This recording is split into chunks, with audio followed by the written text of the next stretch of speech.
വരാനുള്ള എല്ലാ സൂചനകളും ഉണ്ട്. മാത്രമല്ല ഈ ജാർഖണ്ഡിലായാലും പരസ്പരം ഇതുപോലെ ഇടത് പാർട്ടികൾ പ്രത്യേകം മത്സരിച്ചിരുന്നു. അത് അവർക്ക് അവിടെ വിജയം ഉണ്ടായി.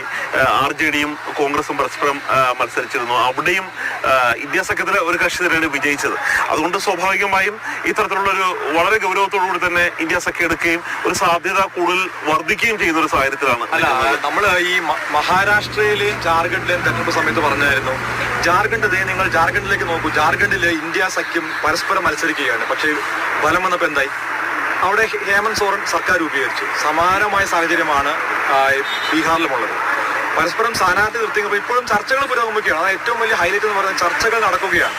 അതായത് രണ്ട് സ്ഥാനാർത്ഥികളുണ്ട്. 23 വരെ ദിവസമുണ്ട്. അതെ, ഈ മണ്ഡലങ്ങൾ എന്ന് പറയുന്നത് RJDക്കും കോൺഗ്രസിനും വേരോട്ടമുള്ള മണ്ണാണ്.